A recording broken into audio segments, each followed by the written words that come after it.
ഈ വാക്ക് കേൾക്കാത്ത ആളുകൾ ഉണ്ടാവില്ല. പക്ഷേ സംഗതി എന്താണെന്നറിയാം, ക്യാപിറ്റലിസത്തിൽ നമ്മൾ വ്യക്തിഗത സമ്പത്തിനാണ് മുൻഗണന. പക്ഷേ സോഷ്യലിസത്തിലോ വ്യക്തിഗത സമ്പത്തിന് പ്രാധാന്യമില്ല. ഗവൺമെന്റിൻ്റെതാണ് സമ്പത്തൊക്കെ. ഗവൺമെന്റ് വ്യക്തികൾക്ക് തരുന്ന സമ്പത്ത് തൃപ്തിപ്പെട്ടുകൊണ്ട് വ്യക്തികൾ അത് ഉപയോഗപ്പെടുത്തുക എന്നുള്ളതാണ് സോഷ്യലിസത്തിലുള്ളത്.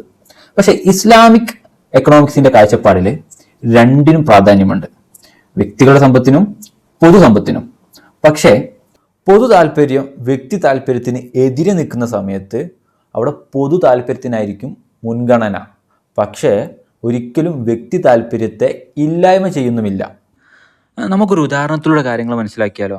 ഒരു സമയത്തെ മാർക്കറ്റിൽ അരിയുടെ ലഭ്യത വളരെ കുറവ് വന്നു. അപ്പോഴാണ് ചില വ്യാപാരികൾ അവരുടെ അടുത്തുള്ള അരി ഒന്ന് സൂക്ഷിച്ചു വെച്ചിട്ട് വില കൂടുന്ന സമയത്ത് കൂടിയ വിലക്ക് വിൽക്കാന്നുള്ളൊരു ഐഡിയ വെച്ച്. പക്ഷേ ഇസ്ലാമിക് ഫിനാൻസിൽ അതിന് അനുമതിയില്ല. കാരണം എന്താ വെച്ച് കഴിഞ്ഞാൽ സമൂഹം ബുദ്ധിമുട്ടിലാവും. അപ്പോൾ സർക്കാർ അവിടെ ഇടപെട്ടിട്ട് വില നിയന്ത്രിക്കും, ആ പൂഴ്ത്തിവെപ്പ് തടയുകയും ചെയ്യും. അപ്പോൾ ഇവിടെ സംഭവിക്കുന്നത് വ്യാപാരിക്ക് അവരെ ന്യായമായിട്ടുള്ള ലാഭം കിട്ടും, സമൂഹത്തിൻ്റെ താല്പര്യം സംരക്ഷിക്കുകയും ചെയ്യും.